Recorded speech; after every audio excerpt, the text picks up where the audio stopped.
안녕하세요. 모나크 기초물리 차교사 모나크 기초물리 시간 18장 두 번째 시간이 되겠습니다.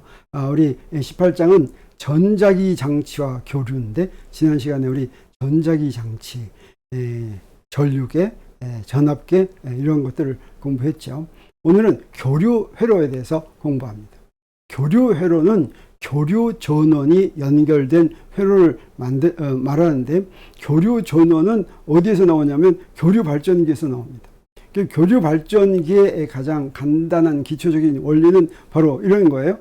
회로를 자기장, 일정한 자기장 내에서 돌립니다. 여기서 손으로 돌리는데, 이때 이 자기장은 예를 들어서 영구자석으로 이렇게 만들어지죠.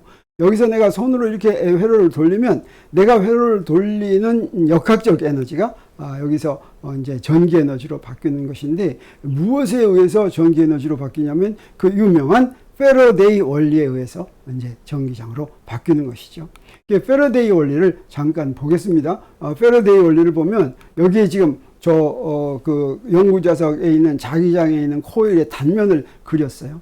저기 지금 자기장이 저렇게 있고, 지금 이 옆에 보이는 게 이제 단면인데, 이 단면 면백타의 각은 그 단면의 수직인 방향이죠. 이 단면의 방향과 자기장의 방향 사이의 사이각을 세타라고 하면, 그때 균일한 자기장 B에 놓인 단면의 면백타가 S인 폐회로를 지나가는 자기장 선속은 어떻게 주어지냐면, 선속이 여기서 파이입니다. 파이 B는 자기장의 선속이다, 이런 뜻이 되죠.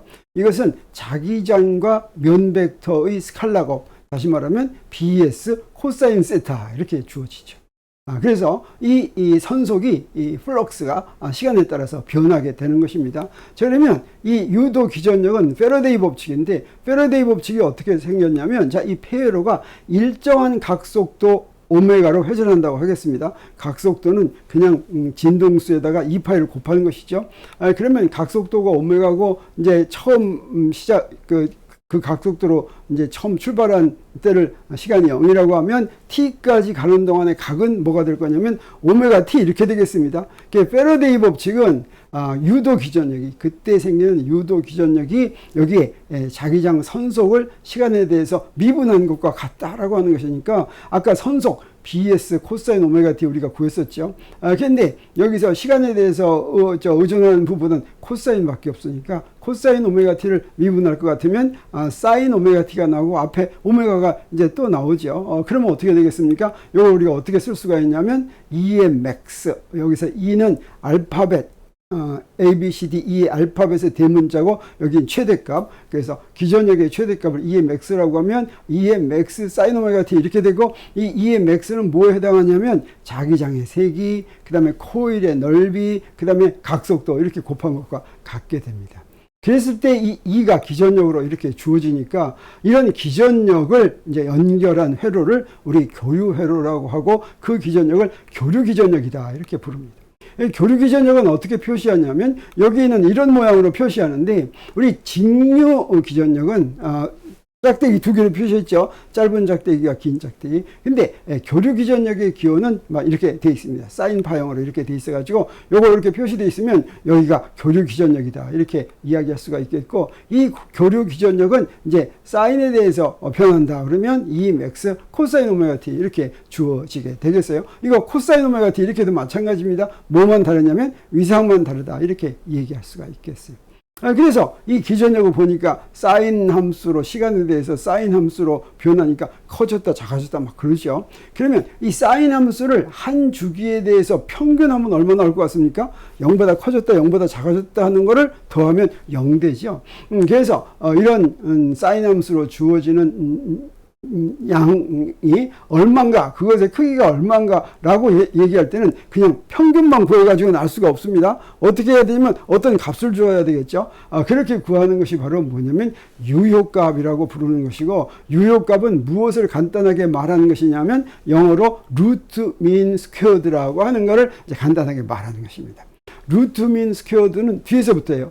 제곱을 한 다음에 평균을 구해서 다시 제곱근을 구한다. 이런 뜻이 되겠습니다. 그래서 이게 지금 사인 함수는 커졌다, 0보다 커졌다, 0보다 작아졌다 하는 게 균일하게 반복되니까 평균하면 0이 되고, 이걸 제곱을 하면 어떻게 되겠어요? 이제 전부 다 0보다 커지죠. 그래서 전부 다 이제 제곱을 해서 이제 평균을 구할 것 같으면 어떻게 되냐면 사인 함수의 제곱의 평균은 항상 2분의 1이 나옵니다. 그래서 이것을 평균하면 어떻게 되냐면 2max의 제곱에 2분의 1을 곱한 게 되고, 그래서 요것을 제곱근을 구한 게 이제 유효 값이라고 그랬죠. 유효 기전력 할 것 같으면, 항상 최대 기전력에, 요거 루트를 씌운 거니까, 루트 2분의 1 이렇게 되겠어요. 그래서 최대 기전력을 루트 2로 나눈 거. 이게 바로 유효 기전력 또는 RMS 값 또는 루트 민 스퀘어드 값이다. 이렇게 이제 부르겠어요. 자, 그러면 이런 교류 기전력이 연결된 그런 회로에서 전류를 한번 구해 보겠어요.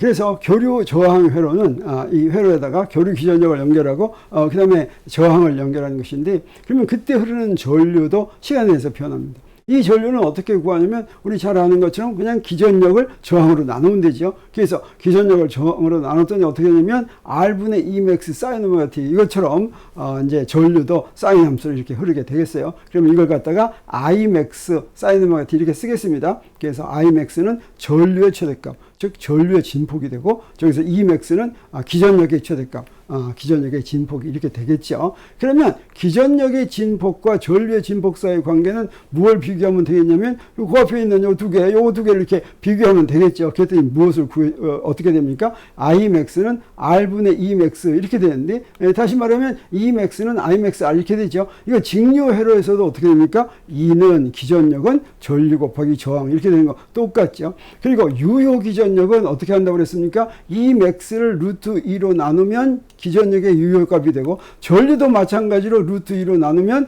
이게 이제 전류의 유효값이 됩니다. 그래서 유효값 사이에도 기전력의 유효값은 전류의 유효값 곱하기 저항, 이것과 똑같이 그렇게 됩니다.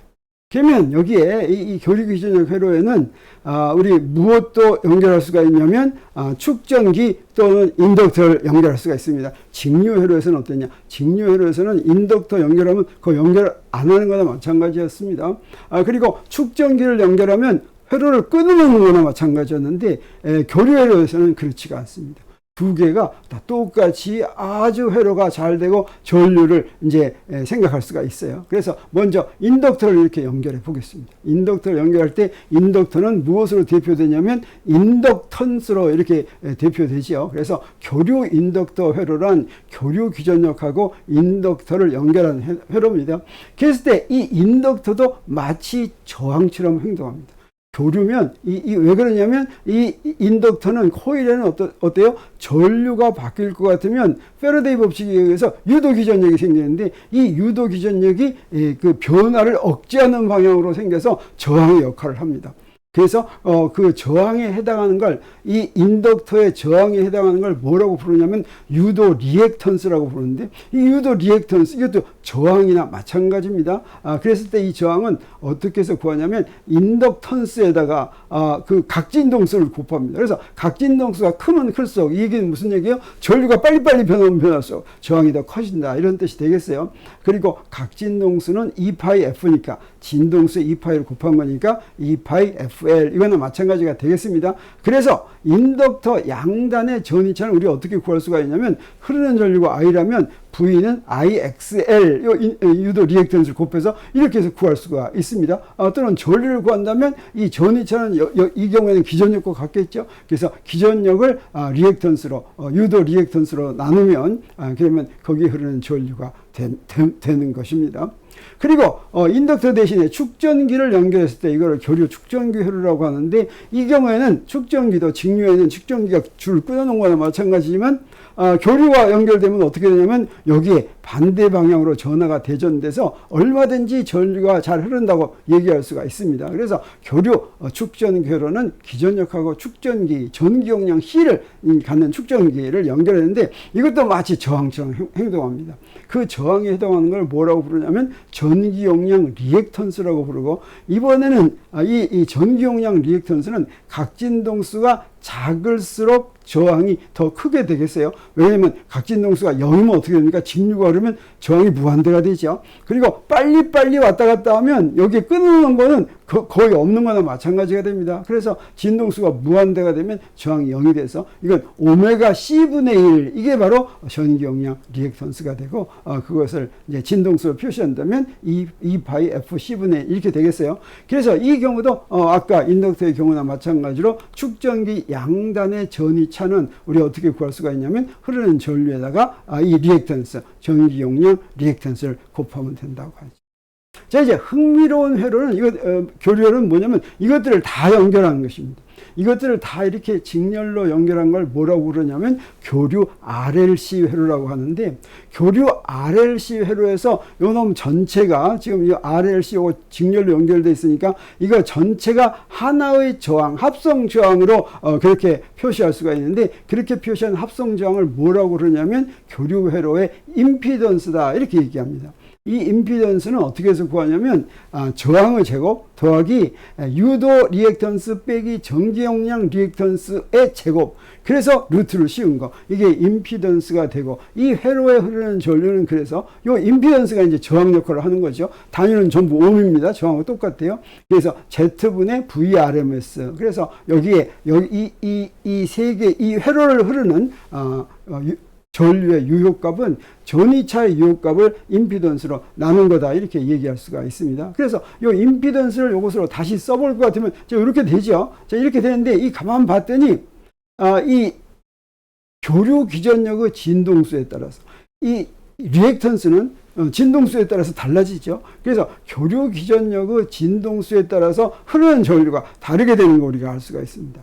이때 흐르는 전류가 최대가 되게 하는 진동수, 이걸 뭐라고 부르냐면 공명 진동수라고 하는데, 여기서 보면 바뀔 수 있는 게 뭐겠습니까? VRMS 뭐 이런 거 볼 때 저항 그대로 있죠. 여기서 진동수에 따라서 바뀌는 거는 리액턴스 뿐이니까 이 리액턴스가 있는 부분, 공명 조건은 바로 뭐냐면 이 리액턴스가 있는 부분이 0이 돼야 되겠죠. 자, 이게 0일 조건, 이건 바로 뭐냐면 XL하고 XC를 각진동수로 다 쓸 것 같으면 이렇게 쓸 수가 있고, 요걸 만족하는 거, 요걸 풀 것 같으면 어떻게 됩니까? 공명 진동수는 루트 LC분의 1 이렇게 되는 걸 우리가 알 수가 있겠습니다.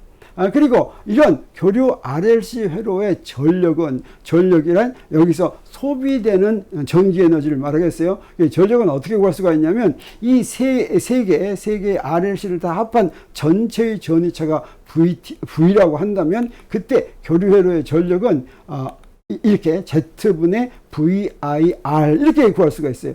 요거 우리가 직류 회로할 때 전력은 IV 그랬죠. 이 IV하고 똑같은 것입니다. 그래서 Z분의 VRMS, IRMS 곱하기 R 이렇게 되는데, 이때 여기서 우리 무엇을 도입하면 이해하기가 쉽냐면 전력 인자라는 걸 도입하는데, 이 전력 인자는 임피던스에 저항하고 그 다음에 리액턴스들이 어떻게 기여하는가를 알려주는 지표가 되는 것이 이 전력 인자입니다. 그래서 이걸 어떻게 표시하냐면 저항은 X축에다가 X축 방향으로 이렇게 화살표를 붙여서 쓰고, 그 다음에 유도 리액턴스는 플러스 Y축 방향에다 이렇게 쓰고, 그 다음에 전기 용량 리액턴스는 이렇게 마이너스 Y축으로 써가지고 이걸 벡터라고 생각하고 다 더한 것의 벡터의 크기, 이게 바로 임피던스가 됩니다. 그래서 임피던스가 그래서 이 Z의 크기를 볼 것 같으면 어떻게 돼요? 아까 어떻게 구했습니까? R 제곱 더하기 여기에 XL 빼기 XC의 제곱 해가지고 루트 씌웠죠. 그래서 여기서 구한 것의 요 Z란 임피던스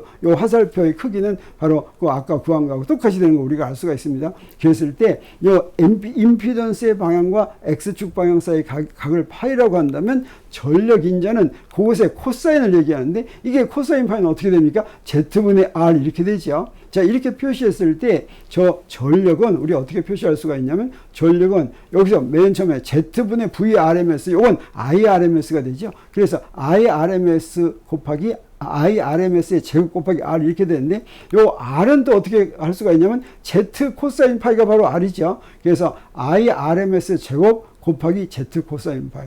다시 말하면 I에 제곱한 다음에 임피던스를 한 다음에 코사인 파이를 곱하면 그러면 전력이 나오는데, 그래서 이 코사인 파이는 어떤 의미가 됩니까? 임피던스 중에서 저항이 차지하는 부분이 어떤 것인가 하는 각을 알려주는 것이죠. 사실은 전력은, 전기 에너지는 인덕터나 축전기에서는 소모되지 않습니다. 오로지 전기 저항에서만 소모돼요. 그래서 이 전력을 구할 때는 임피던스 중에서 전기 저항 부분만 이렇게 골라내서 곱하는 거. 다시 말하면 R을 곱하는 거죠. 자, 그렇게 얘기한다고 하는 거죠.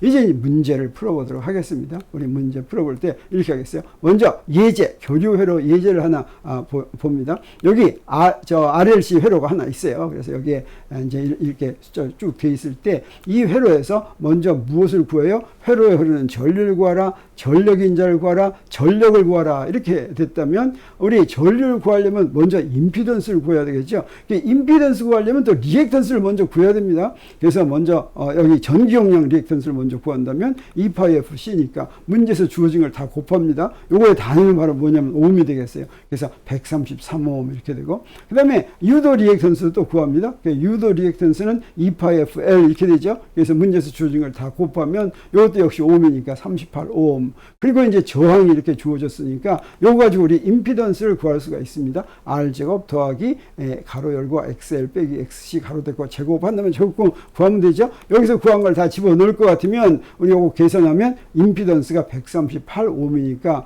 우리 무엇으로 나누면 여기서 문제에서 준 110V다라고 하는 건 유효값이 되겠어요. 그래서 그 유효값을 여기서 구한 임피던스로 나눌 것 같으면 0.797A가 되고 이 0.797A 이거는 이 회로에 흐르는 전류의 유효값이다. 이렇게 얘기할 수가 있겠습니다. 자, 그러면 두 번째로 우리 뭘 구하라고 그랬습니까? 전력 인자를 구하라고 그랬죠. 전력 인자는 Z분의 R인데 우리 Z 구해놨으니까 우리 금방 구하겠죠. 그래서 138분의 100. 그래서 코사인 파이는 0.725 이렇게 되겠습니다. 그리고 소비 전력 이것도 우리가 다 구해놨으니까 I 제곱 R 구하면 되죠. 우리 I 아까 구해놓고 R 곱해서 할 것 같으면 이제 소수점으로 나오니까 우리 약 64W 이렇게 구할 수가 있겠어요. 자, 그러면 객관식 문제를 풀어보기로 하겠습니다. 우리 문제 1은 지난번 강의에서 했었고, 이제 문제 2에서 문제 10까지 이렇게 9문제를 풀게 되는데, 이 9문제는 어떤 회로를 가지고 푸냐면 이 RLC 회로를 가지고 풀겠어요. 그래서 여기에 교류기 전력이 주어지고 저항값 이런 것들이 다 주어졌는데, 단 여기서 하나 특징은 뭐냐면 여기 인덕터는 사실은 도선으로 만들었죠. 그래서 인덕터는 여기에 인덕턴스가 있고 요 안에 저항도 들어있습니다. 그래서 저항이 지금 두 개 있는 거나 마찬가지가 되겠어요. 그럼 이건 어떻게 하느냐? 이 저항 두 개가 따로따로 직렬로 연결되어 있다고 이렇게 생각하면 되겠죠. 자, 그래서 첫 번째 문제는 뭐냐면, 자, 이렇게 되어 있을 때 첫 번째 문제는 전기 용량 리액턴스를 구하라 라고 하는 거였습니다. 전기 용량 리액턴스는 그냥 문제에서 주어진 것만 쭉 다 곱하면 되죠. 그래서 전기 용량 리액턴스는 2πfC분의 1이니까 다 했더니 얼마가 나왔어요? 35ohm이 나왔습니다. 그래서 10번이 답이 되겠어요. 자, 그 다음에 두 번째 문제는 뭐냐면 유도 리액턴스를 구하라. 우리 유도 리액턴스도 우리 식에다 이렇게 대입하면 되겠습니다. 그래서 다 계산을 했더니 얼마가 됩니까? 95ohm이 딱 됐어요. 그럼 우리가 D번이 답이다 라고 얘기할 수가 있겠습니다. 그리고 네 번째는 임피던스를 구하라. 그러면 임피던스는 아까 구한 걸 다 이제 이용해야지 되겠죠. 뭘 이용합니까? 그런데 임피던스를 구하기 위해서는 이제 저항이 있는데, 먼저 저항이 두 개니까 합성 저항을 구해야 되겠죠. 합성 저항은 85입니다. 그리고 우리 임피던스를 구하는데 여기에 지금 유도 리액턴스하고 그걸 다 여기다 집어넣었어요. 그래서 90하고 30하고 구해놨으니까 이걸 계산했더니 100ohm이 되는 걸 우리가 알 수가 있습니다. 그리고 5번은 뭐냐면 전류를 구하라. 이제 임피던스 구했으니까 이제 전류 구하는 거 쉽죠. 그래서 우리 전류는 어떻게 구합니까? 네, 여기에 전위차인데 이 전위차는 뭐예요? 기전력하고 똑같죠. 그래서 기전력을 임피던스로 나눴더니 2A가 나오는 거 우리가 알 수가 있겠습니다. 그리고 다음 문제는 뭐냐면 전력 인자를 구하라. 전력 인자는 우리 임피던스하고 저항하고 구해놨으면 되죠. 저항은 합성 저항을 이용해야 되겠습니다. 그래서 합성 저항이 85ohm이었으니까 임피던스는 100이고, 그래서 100분의 80 하니까 0.8. B가 되는 거, B가 답이 되는 거 우리가 알 수가 있겠습니다. 그리고 7번째 문제는 전력을 구하라라고 하는 거였어요. 전력은 우리 어떻게 구하면 됩니까? I 제곱 R 해도 되고, I제곱하고 임피던스 한 다음에 전력 인자 곱해도 되고, 그러죠. 우리 뭐 가장 쉽게 이미 다 구해놨으니까 그냥 I제곱 R로 구하겠습니다. 그래서 I는 2의 제곱이었고, R은 80이었으니까 어떻게 됩니까? 320W. 뭐 이렇게 되는 거 우리가 알 수가 있겠습니다. 자, 9번째 문제는 R2 양단의 전위차를 구하라. 이 R2 양단의 전위차는 그 저항에다가 흐르는 전류를 곱하면 되죠. 전류는 어느 부분에서나 다 똑같다 그랬죠. 전류 아까 구해놨습니다. 그래서 전류 아까 구한 2A에다가 R2를 곱할 것 같으면 R2가 얼마였냐면 56ohm이었으니까 두 개 곱하니까 어떻게 돼요? 112V가 되는 거 우리가 알 수가 있겠습니다. 자, 이제 마지막 문제입니다. 마지막 문제는 우리 뭐냐면 축전기 양단의 전위차를 구하라. 축전기 양단의 전위차를 구하려면 어떻게 하면 되겠어요? 축전기의 리액턴스에다가 전류를 곱하면 되죠. 그래서 여기에 축전기 양단의 전위차는 여기에 리액턴스에다 전류 곱하니까 우리 리액턴스 아까 구해놨습니다. 35ohm, 2 곱하니까 60V가 되는 거 우리가 알 수가 있습니다. 자, 이렇게, 또 한 문제가 더 남았어요. 자, 10번 문제. 인덕터 양단의 전위차를 구하라. 인덕터 양단도 마찬가지로 하면 되겠죠. 인덕터의 임피던스를 구해야 되는데, 인덕터에는 아까도 얘기했지만, 뭡니까? 우리 저항도 있죠. 그래서 저항도 있고, 거기에, 인덕턴스도 있으니까, 그거 가지고 인덕터만의 임피던스를 구해야 되겠어요. 그래서 인덕터만의 임피던스를 구할 것 같으면 여기다 구하니까 어때요? 좀 딱 떨어지지 않죠? 6 곱하기 루트 241ohm 이렇게 됐어요. 그러면 여기다가 무엇을 곱한 거? 여기다가 전류를 곱한 것이 바로 전위차죠. 그래서 여기다 전류를 이렇게 곱했습니다. 그랬더니 뭐가 됐어요? 12 루트 241V B번이 답인 걸 우리가 알 수가 있게 됐습니다. 이렇게 해서 우리 교류회로 문제를 이제 풀어봤습니다. 이것으로 18장을 전부 마치고 우리 다음 시간 19장 들어갑니다. 19장은 이제 18장으로 전자기학을 다 마쳤어요. 19장은 광학으로 들어가는데 우리 이제 앞으로 남은 광학, 뭐 양자역학, 뭐 상대성 이런 건 잠깐 합니다. 그래서 광학은 19장 하나로 다 마치도록 한 모나크 기초물리에서 그렇게 예정이 되어 있는 것 같습니다. 자, 그러면 다음 시간을 기다려 주세요. 감사합니다.